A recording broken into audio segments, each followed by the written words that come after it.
오늘 소개하고자 하는 내용은 오랫동안 턱관절 장애로 인해서 몸의 듀라메타가 뒤틀림으로 인해서 생기는 몸의 변이에 대한 고찰을 해보고자 합니다. 지금 턱관절이라고 하는 부분들은 지금 이게 턱관절인데요. 턱관절이 저작을 하게 되면 이 에미넌스를 앞으로 넘어왔다 넘어가는 글라이딩 상태가 되면서 저작을 하게 되는데, 이 저작의 상태에서 조금 과사용하게 되고 오랫동안 편저작을 하게 되면 이 측두골의 템포럴 포사 이 부분을 뒤쪽으로 밀게 되는 문제가 생깁니다. 그래서 그 밀게 되는 문제들이 이러한 그 과정을 거쳐 가지고 병변이 발생하는데, 그 병변의 과정에는 이 턱관절이 뒤로 밀게 되면 우리 몸의 머리에는 이 슈처 라인이 존재하는데, 이 슈처 라인이 요 파리에탈 포션 쪽으로다는 스쿼모스 슈처 라인이 형성되어 있습니다. 그래서 이 턱이 계속 한쪽으로 편저작해서 밀게 되면 이 스쿼모스 슈처 라인으로다 약간 글라이딩 되는 식으로다 밀려 올라가게 됩니다. 밀려 올라가게 되면 이 광대뼈가 그쪽 방향으로다 밀려 올라가게 되고, 그 올라가는 부분과 동시에 머리 안쪽에 듀라메타가 붙는 부분에서 뒤틀림이 발생을 합니다. 그럼 뒤틀림이 발생하게 되면 그 뒤틀림에 의해서 여기에 관여되는 여러 가지 근육들의 변화가 생기고, 그 변화는 몸의 전체적인 변화를 유발시킵니다. 그래서 이 앞에서 센터에서 보면 편저작이 됐을 때 하악이 가면서 같이 상악도 밀리고 안에 보모도 밀리고 광대뼈도 밀리게 되고, 이 스쿼모스 슈처 라인으로 밀리면서 전체적으로도 몸에 머리에 뒤틀림이 형성이 되는 과정을 거치게 됩니다. 그래서 이 턱이라고 하는 부분은 하악이 이런 전방의 위치에 있어야 되는데 계속 저작을 해서 뒤로 밀리게 되면 이 TMJ를 구성하고 있는 하악골이 계속 템포럴을 밀게 됩니다. 그러면 이 템포럴을 밀게 되면서 그 부분에 무게중심의 축인 엑시스와 아틀라스의 이 중심축을 뒤틀게 되게 되어 있습니다. 그러면 이러한 부분들을 우리가 덴탈 디스트레스라고 얘기를 하고, 이 부분이 저작으로 인해서 보통 한 번 씹을 때마다 한 350파운드 정도의 힘이 가해집니다. 그러면 우리가 한 200kg 정도의 힘이 한 번 저작할 때마다 발생을 하고, 그 발생하는 부분들이 계속 템포럴로 다 전달이 되게 되어 있습니다. 그러면 그 전달된 부분들이 누적돼 가지고 템포럴이 뒤틀리는 문제가 생기고, 그런 부분들에 의해서 우리 몸은 적응하는 과정에서의 보상이 생깁니다. 그래서 그 보상이라고 하는 부분들이 지금 이러한 부분들로 다 이루어져 있어야 되는데, 이게 편저작이 이루어진다라고 하게 되면 그 편저작에 의해서 몸에 변화가 오는데, 그 변화는 두개골에 일단 영향을 주게 되고, 그 두개골에 영향을 주게 되면 그 안에 듀라메타가 있게 됩니다. 듀라메타가 뒤틀리게 되면 듀라 안에는 내척수액이 꼬리뼈까지 내려가는 부분이 형성이 되고, 그 부분을 보호하기 위해서 척추라고 하는 구조물을 가지고 있습니다.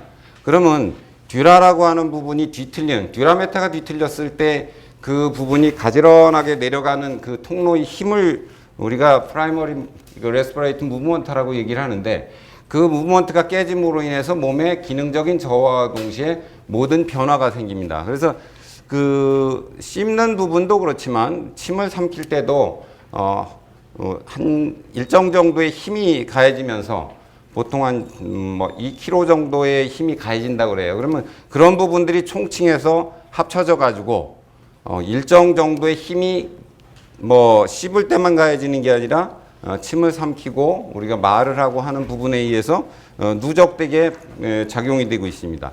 그러면 그런 부분들이 작용이 돼 가지고 계속 저작을 하게 되면 이 마세테르 교합근이나 측투근이나 이런 부분들이 긴장이 되게 되고, 그 긴장은 두통이나 턱관절, 턱의 어떤 긴장성 통증으로 나타나겠죠. 근데 이런 부분들이 턱관절에서 문제가 되게 되면 교합근이라든가 측등근이라든가 조금 더 가면 이쪽에 지금 내익선근이라든가 외익상근이라든가, 그러면 이런 부분들이 단축된다라고 설명합니다. 그럼 단축이 되게 되면 이 부분이 붙어 있는 양쪽의 골격은 변화를 일으키게 되는 보상이 발생해요. 그러면 이 부분이 테리고이드 머슬이 붙어 있는 부분들은 저평골에 테리고이드 프로세스 메디알 레터럴에 붙고 있고, 이 바깥쪽에 붙어 있는 부분들은 하악골두의 내측면에 붙어 있습니다. 그러면 하악이 계속 저작을 하면서 하악이 밀리는 문제가 생기고, 그게 밀려서 티로이드 머슬이 단축이 됐을 때 우리가 턱이 뻑뻑하게 아프다라고 하는 부분으로 느낍니다. 그것은 뭐 조금 질기거나 딱딱하거나 일정 뭐 예전 같은 풍선껌이나 이런 걸 씹게 되면 턱이 뻑뻑하고 불편하게 생기게 되면 일단 이런 근육들이 이미 알이 배는 형태로 다 단축이 돼서 그 안에 골격의 변화를 일으키게 됩니다. 그럼 그 골격의 변화라고 하는 부분들은 지금 이런 부분이 정상인데 이 정상적인 부분들의 균형을 이 하드 팔레이트는 막실라 뒤쪽에 있는 부분이에요. 그러면 이 하드 팔레이트가 막실라가 예를 들어서 좌측으로 편자간다라고 했을 때 좌측으로 다 막실라가 밀리게 되면 하드 팔레이트도 밀립니다. 그러면 그 뒤에 있는 보머도 같이 밀리게 되고 요게 지금 스페노이드 본의 모형인데 이 여기 지금 이게 레터럴 테리고이드 프로세스고 요게 메디얼 테리고이드 프로세스예요. 그러면 그 익상근이라고 하는 부분이 여기에 붙어서 이 부분이 단축이 되게 되면 결국은 얘를 끌어당기게 되는 문제가 되고 당기게 되면 기울어지는 문제가 생깁니다.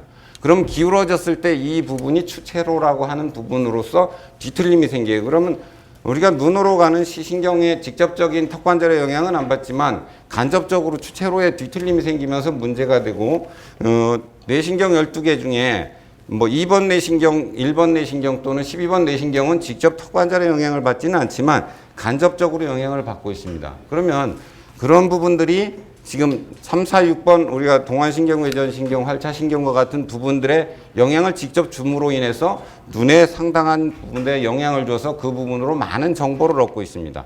그래서 지금 그런 부분들이 됐을 때 지금 이 교합근이나 측두근이나 이런 부분도 있지만 지금 이 흉쇄유돌근이라고 하는 부분도 단축이 되게 되고 이게 단축이 되게 되면 결국은 짧아짐으로 인해서 유양돌기를 잡아 당기게 되는 문제가 되고 쇄골을 끌어올리게 되는 문제가 돼요. 그러면 쇄골의 편차가 균형돼야 되는데 균형이 이렇게 지금 뒤틀리는 문제가 생깁니다. 그러면 이 승모근이라는 부분도 똑같은 형태로다 긴장이 발생하게 되고 그 긴장은 11번 뇌신경의 지배를 받고 있기 때문에 11번 뇌신경 장애다라고 진단을 합니다. 그러면 우리가 이 어깨가 짓눌려 가지고 뭉치고 그런 부분들을 마사지로 푼다라고 보통 사람들이 의도하고 그 부분에 여러 가지 액션을 취하는데 뇌신경 장애를 그렇게 해소시킬 수 있다라고 하는 주장과 같은 의미가 돼요. 근데 이거는 엄연히 이런 변화를 통해 가지고 생긴 거기 때문에 이 변화는 위에 지금 두개골의 뒤틀림이 풀리지 않는 이상 밑에서는 풀리지가 않습니다. 계속 재현되는 상황을 발생하게 되죠. 그러면 턱이라고 하는 부분이 이런 구조, 턱과 1, 2번 경추가 이런 구조로 다 돼 있어야 되는데 이 구조가 일정 정도 편저작에 의해서 힘이 계속 가해지게 되면 그 힘은 이런 그 뭐 트랜스버스 리가먼트나 아피칼 리가먼트나 이런 부분에 영향을 준과 동시에 한쪽으로 편자작되면 그 편자작되는 쪽에 아틀라스가 뒤로 밀리는 부분이 됩니다. 이거는 우리가 턱이라고 하는 부분을 저작하면서 생기는 교합력의 힘에 의해서 일정 정도 보상 개념으로 생기는 게 그럼 이 보상이라고 하는 부분들이 뒤틀리는 그 듀라메타를 뒤트는 힘으로 다 작용이 되면서 아틀라스와 엑시스를 뒤트는 부분도 되지만 그 위에 있는 크라니아를 뒤트는 문제가 같이 발생하게 됩니다. 그러면 이 크라니아를 뒤트는 문제는 일정 정도의 부분들의 영향을 전신에 줄 수밖에 없는데 그 전신에 주는 부분들은 머리에서의 듀라의 뒤틀림은 그것이 척추를 통해서 꼬리뼈까지 가는 모든 통로를 뒤트는 문제가 생기게 되기 때문에 그렇습니다. 그러면 지금 이게 턱의 밀림으로 인해서 1, 2번 경추가 이렇게 뒤틀리는 부분에 있어서는 아틀라스와 엑시스에도 역시 듀라메타가 붙어 있기 때문에 스스로 보상하는 그래서 버티려고 하는 힘과 돌아가려고 하는 부분들의 보상이 같이 어우러져서 그래요. 그래서 이런 부분들의 구조가 균형되게 이루어져야 되는데 이 구조가 이 안에 있는 듀라메타에 의해서 변화되는 과정을 겪게 됩니다. 그러면 그 변화라고 하는 부분들은 우리가 보통 침을 삼킬 때도 한 3.5파운드의 힘이 걸리고 저작할 때는 한 3,400파운드의 힘이 걸리고 그게 하루에 이런 정도의 그 2,400번 정도 이상의 저작을 하게 됨으로 인해서 그 힘이 하루에 이만큼의 압력으로서 계속 뇌에 전달을 시킵니다. 그러면 우리가 이런 부분들을 이용해서 졸릴 때 자꾸 껌을 씹는다든가 뭐 오징어를 씹는다든가 해서 뇌를 자극해서 약간 뭐 잠이 오려고 하는 부분들이나 어떤 긴장된 부분들을 이완시키려고 하는 방법으로 쓰기도 하지만 이런 부분들은 결국은 우리가 먹고 씹고 먹고 생명을 유지하기 위해서 사용되어져야 되는 부분들이 불필요하게 과사용됨으로 인해서 과잉된 긴장이 발생하게 돼요. 그 긴장이라고 하는 부분들은 결국은 아까 얘기했듯이 크라니얼 모션에 자극을 주게 됩니다. 어떻게 주느냐? 턱이 밀리게 되면 템포럴 포사에서 밀리는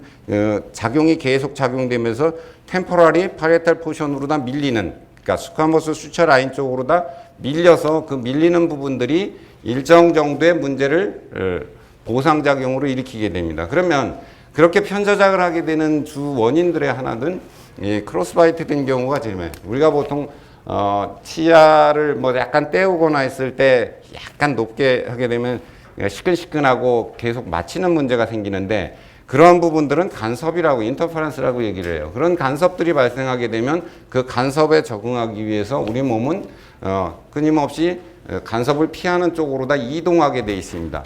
그렇게 이동하게 되면 결국은 우리 몸에서는 어떤 저작의 변화가 생기게 되고, 그 변화라고 하는 부분들이 지금 이런 반복된 활동으로 인해서 일정 정도의 변화가 점점점 커지는데, 그 변화가 커지는 과정에서 하악골이 처음에는 정상 범위의 아이들 포스처로 있다가 이게 지금 점점점 씻게 되면 뒤로 다 이렇게 밀려서 상악 전치가 하악 전치를 가리는 문제가 생기게 돼요. 그러면 하악이 뒤로 후퇴되게 되면 고개는 자연스럽게 앞으로 포워드 틸팅 됩니다.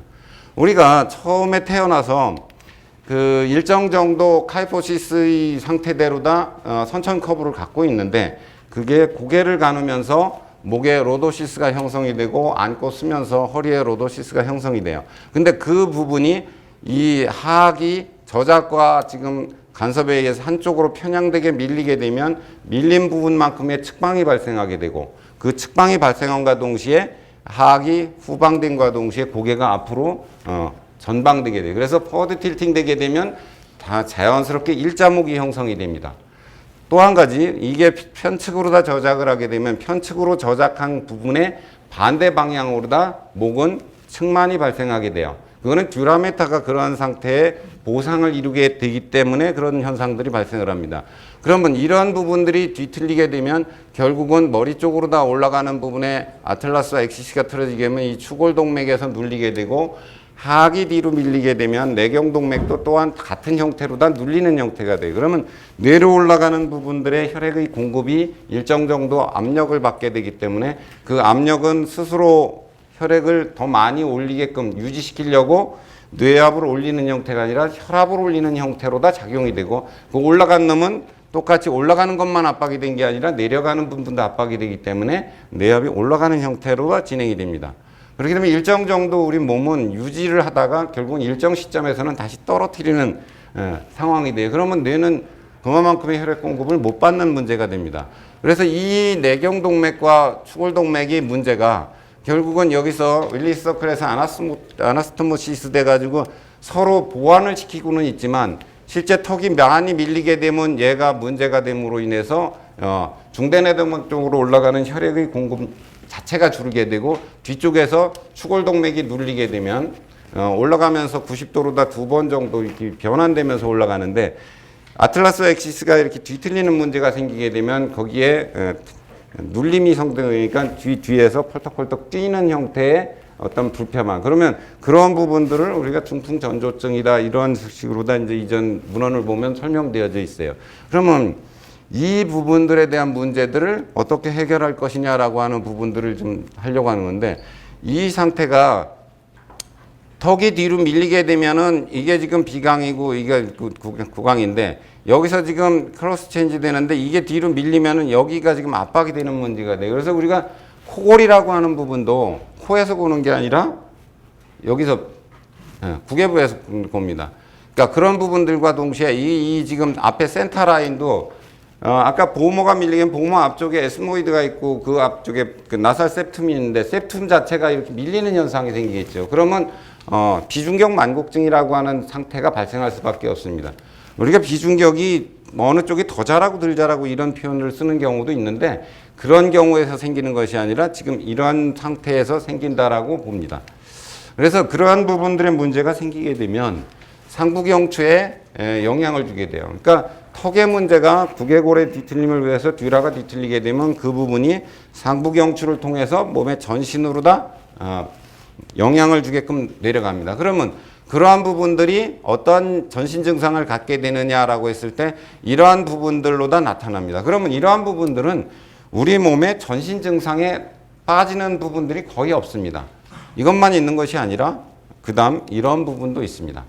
그러면 이러한 부분들이 뭐 한 10개 이상만 된다라고 했을 때 턱관절 장애다라고 진단을 해요. 그러면 우리가 이 턱이라고 하는 부분이 편측성 관절이 아닌 양측성 관절로서 어느 쪽으로 조금만 더 사용되어서 불균형되어졌을 때 그 불균형은 템포럴에 영향을 주고 그 영향력이 스쿼머스 수처 라인으로 다 뒤틀림을 유발시키면서 밀리면서 듀라메타에 문제가 생기게 되면 결국은 이런 증상들의 대부분들이 발생하고 그 정도가 얼마만이냐에 따라서 이 사람이 난치 질환이냐 아니냐라고 설명을 합니다.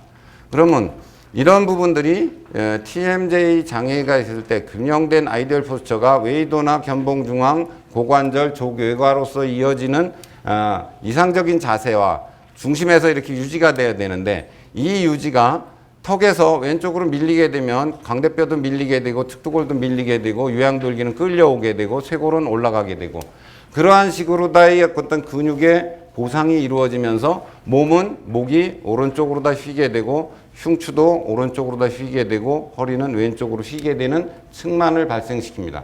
이 측만이 발생되는 이유는 듀라메타가 뒤틀리면서 몸은 듀라를 보호하기 위해서 척추가 외부에 있으면서 그 부분에 대한 적응, 보상 개념으로서의 변화가 생기는 과정에서 이런 문제가 생겨요. 그러면 이런 부분들이 이제 턱이라고 하는 부분이 뒤로 밀리게 되면 고개가 앞으로 빠지고 고개가 앞으로 빠지면 로도시스가 소실되면서 일자목이 되고 그거에 보상되기 위해서 배를 내밀어서 허리도 마찬가지로 로도시스가 소실되면서 플랫하게 됩니다. 그러면 그 부분만큼의 무게 중심이 앞으로 쏠리는 문제와 더불어서 지금 측만이 발생하게 되면은 측만의 이 지금 스케레탈 미드라인이라고 얘기되어지는 무게 중심 축이 센터에 있어야 되는데 어느 쪽으로 밀리게 되면 그 밀린 쪽으로 이 보상에 의해서 디스크는 쐐기 모양으로 눌리면서 그걸 보존하기 위해서 뒤틀림에 의해서 파세 조인트가 잡고는 있지만 가서 찝히는 문제가 돼요. 그럼 파세 신드롬이 발생하는 문제가 생깁니다. 그래서 이런 부분들의 문제들이 이 지금 이론 제기를 한 사람들은 대부분 펑크셔널 오르스돈틱을 하는 덴티스트들이 주로 주장을 했었어요. 그래서 기능 교정학적인 관점에서 이런 부분들의 이론이 성립이 됐고 그런 부분들이 지금 크라니알 테크닉이라고 하는 부분으로서 개선을 시키려고 노력했지만 상당히 소프트한 테크닉이기 때문에 유지가 안 되고 지금 카이로프락틱이나 추나라고 하는 쪽에서는 전체적으로 교정술을 통해서 하려고 하는데 그 교정술이 머리에서의 듀라의 변화가 상부경추를 거쳐서 전신질환으로 나가기 때문에 저 같은 경우에는 초기에 상부경추에 대한 부분들을 교정함으로 인해서 개선시키려고 했는데 그 상태에서도 유지가 안 되니까 직접적으로 턱관절을 유지시키는 유지장치를 쓰다가 그 상태도 잘 안 되니까 결국은 소프트한 테크닉을 하드 테크닉으로 변환시켜 가지고 두개골을 직접 교정하는 방법을 쓰는 형태로 지금 진료에 임하고 있습니다. 그래서 이런 부분들이 지속적으로 다 문제가 돼서 이 알프레드 폰더라는 사람은 정상적인 부분들의 거기에 로도시스가 형성됐던 부분에 있어서는 이러한 식의 균형을 이루고 있는 상태고 골반이나 척추도 가지런한 상태인데 그 부분이 지금 턱이 뒤로 딥바이트 되면서 편측으로 다 밀리는 상태가 발생하게 되면 아틀라스 엑시스가 정상적인 상태에서 변화되죠. 특히 예를 들어서 좌측으로 편자작한다라고 하면 그 편자작된 상태에서의 아틀라스는 교합력에 의해서 뒤로 밀리는 상태가 발생을 해요. 그러니까 로테이션 되는 상태가 발생해요. 그래서 그 로테이션 되는 상태의 그 부분들이 대부분 측방으로 다 레트럴리티 되고 상방으로 리프팅 되고 그 다음에 후방으로 다 로테이션 돼요. 그래서 그 부분을 ASLP, Anterior Superior Left Laterality Posterity 이런 형태의 그 과정을 거치면서 지금 아틀라스가 변화되게 되어 있습니다. 그러면 그 변화된 부분들의 아틀라스와 더불어서 엑시스는 반대 방향으로 다 보상되는 관점으로 맞틀어지는 상태가 발생을 해요. 그런 부분들을 덴탈 디스트레스라고 하는 과정으로서 이 닥터 폰더는 이 C1, C2에 대한 부분들을 일정 정도 연구를 해서 발표를 했는데 그런 부분들을 폰더의 덴탈 디스트레스 증후군 이렇게 진단합니다. 그리고 그 다음에 아까 지금 머리에서 측두근이나 교합근이나 틸로이드 머슬이나 SCM이나 승모근에 대한 얘기를 했는데 그 부분에 왼쪽으로 편자작 됐을 때의 예를 지금 해놨는데 그런 상태가 되게 되면 지금 이 오른쪽에 소아스 머슬이나 피리포미스 머슬이 똑같이 단축이 되게 되고 이 단축이 되게 되면 결국은 이 단축은 우리가 활의 끈이 짧아진 것 마냥 되기 때문에 척추는 활의 끈이 짧아지면 이렇게 휘겠죠. 측만이 발생하게 됩니다. 그 측만이라고 하는 부분들은 소아스 머슬의 좌우의 긴장을 완화시켜서 균형을 이루어지게 하지 않는다면 결국은 이 부분은 자세 유지근이 되기 때문에 자세가 유지가 안 되고 틀어지게 되겠죠.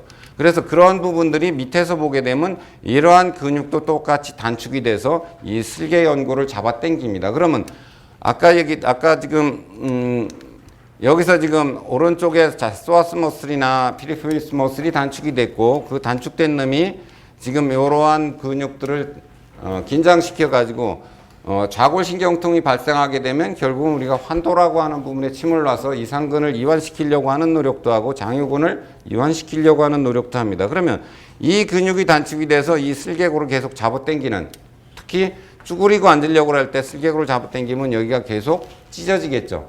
그래서 슬개 연골이 파열되고 그 부분과 더불어서 오금이 당기고 종아리의 근육이 단축이 되면서 아킬레스건에 건초염이 발생하고 뒤꿈치에 건초염도 같이 발생하는 문제가 생깁니다.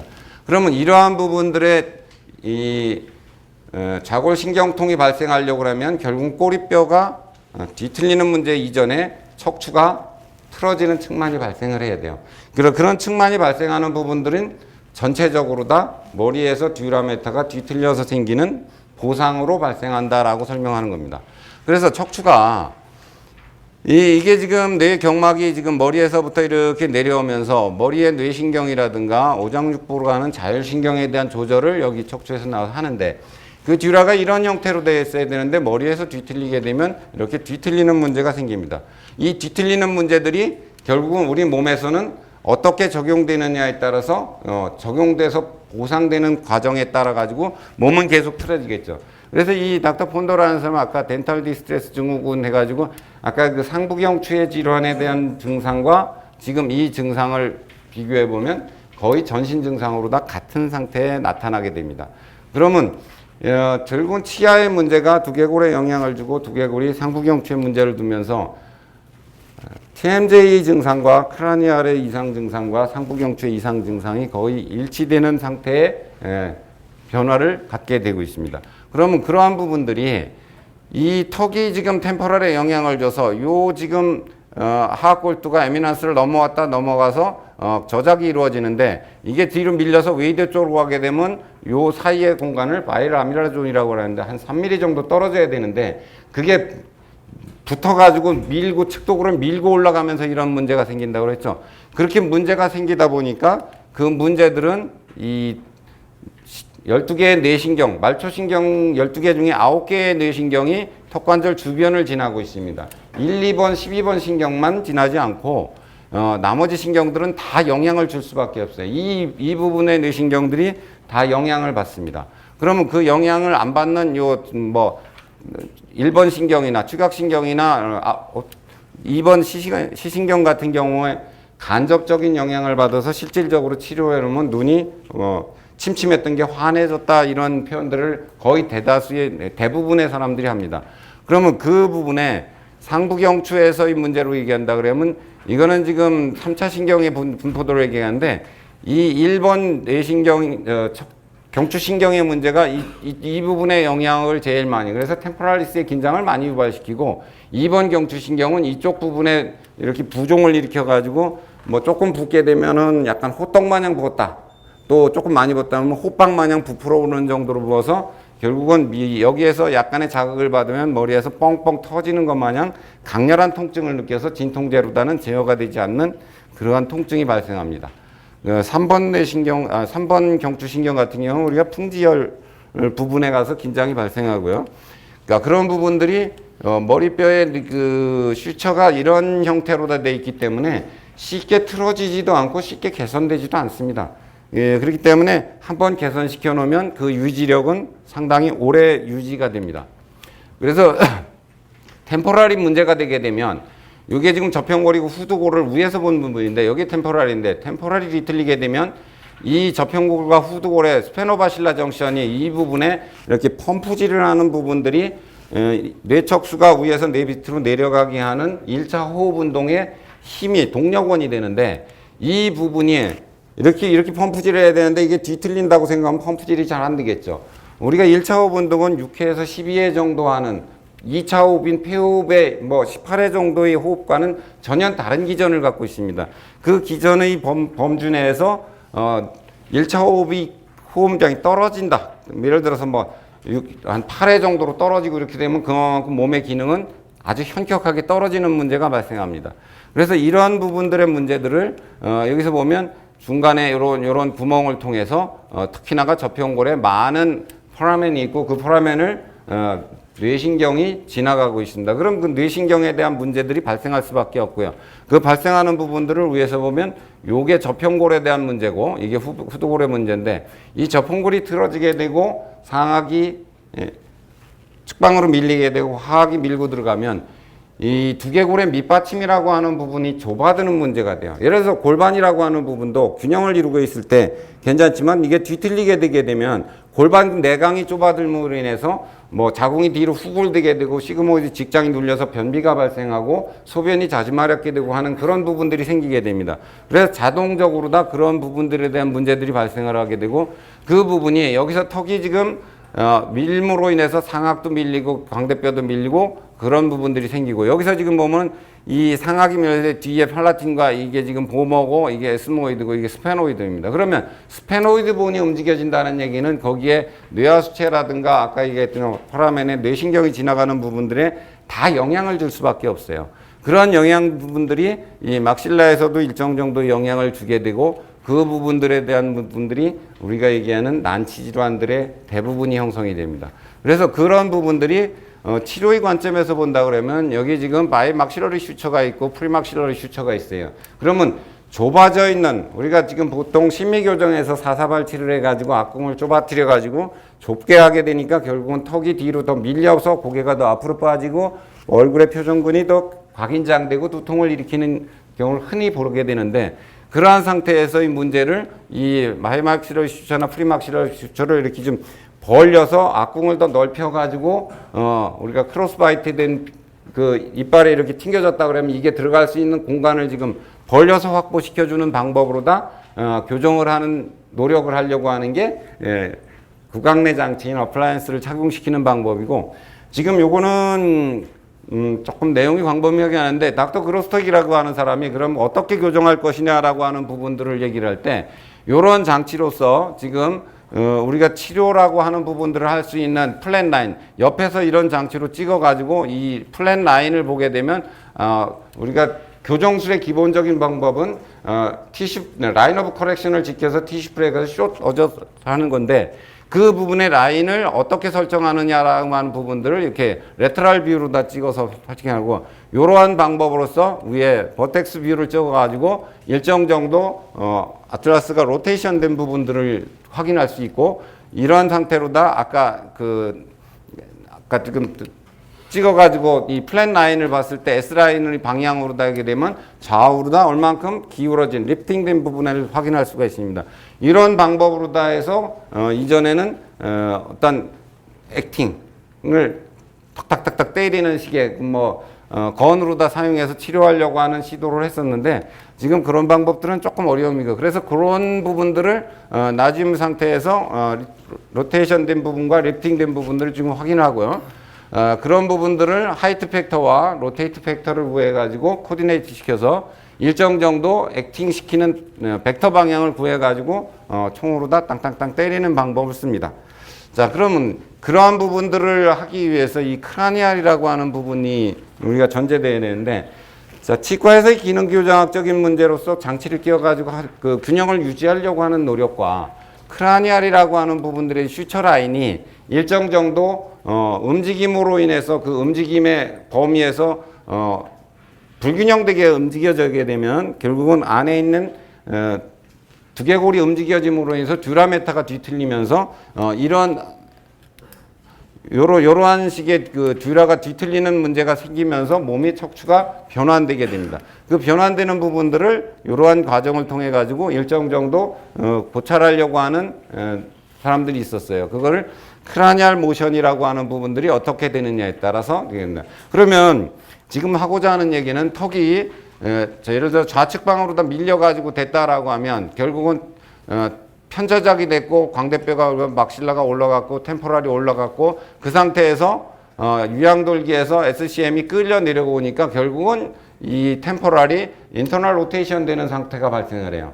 이 인터널 로테이션 되게 되면 그 안에 붙어 있는 듀라가 꼬이는 문제가 생기고 그 꼬이는 문제는 결국은 스페노바실라의 우리가 플렉션 익스텐션 되는 1차 호흡 운동에 영향을 주게 되고 그 영양 부분들은 결국 머리에서 이렇게 내려가는 이 통로가 듀라라고 그랬죠. 이 통로에 듀라메타의 변화를 주면서 결국은 듀라가 뒤틀리는 문제에 의해서 지금 측만이 발생한다라고 설명하는 거예요. 그러면 그런 부분들을 이렇게 촉진을 해서 확인할 수 있고 크라니알이라고 하는 부분들의 증상들이 아까 얘기했듯이 TMJ의 증상과 크라니알의 증상과 상부경추의 전신 증상들은 거의 비슷한 상태가 됩니다. 그러면 그러한 부분들에 영향을 주는 부분들은 이런 제일 크게 영향을 주는 게 배우자가 사망한다거나 뭐 사별을 하고 뭐 이혼을 하고 또 친구한테 지금 그 버림을 받고 뭐 가족이 사망을 하고 이런 식으로 다 일정 정도의 스트레스 지수에 의해서도 발생을 하고 또 우리가 저작에 의해서도 발생하고 그래서 정상적인 부분들은 요 정도의 풀오픈 마우스 되고 측방으로 다니는 요 정도 밀리는데 그 상태가 정상적이지 않은 상태에서 밀리게 되면 1, 2번 경추가 맞틀어지는 식의 보상이 이루어지고 이 보상은 서로 보완적인 관계로다 C1과 L5, C2와 L4가 같은 식으로 보완적으로 다 보상이 이루어져서 동조화되는 상태가 이루어져요.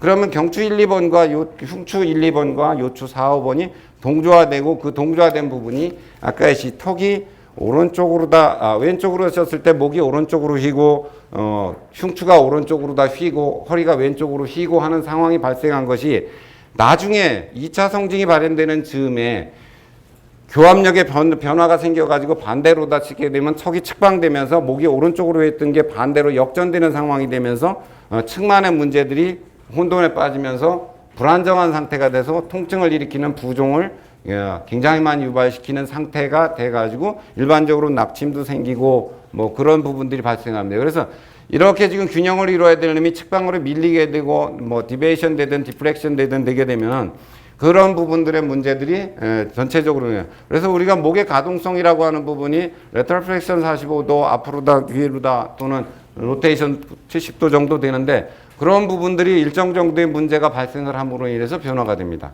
자, 그래서 지금 이 중요한 부분들은 하악골두가 이 바일라미라존 3mm 유지해야 되는 장치로서 어플라이언스를 착용하는데 그런 부분들이 요런 지금 뭐 바이오네이터라든가 세지털 어플라이언스라든가 조금 더 돼서 트랜스버스 어플라이언스라나 오르스토페이 컬렉터나 트윈블럭이나 보통 이런 부분들 많이 보는데 이런 부분들은 그래서 악궁을 좁히게 되면 결국은 턱이 뒤로 밀리게 됨으로 인해서 장애를 받게 되겠습니다. 그래서 지금 이러한 부분들은 조금 금기사항으로 다 되어지는 부분입니다. 그래서 지금 저희 병원에서는 기본적으로 다 턱관절에 대한 부분들을 치료하는 관점에서 어플라이언스를 착용하는 부분들을 과거에 하다가 지금은 그걸 안 하고 직접 템포럴을 교정하는 방법과 상부경추를 교정하는 방법으로서 듀라메타를 가지런하게 피고 있습니다.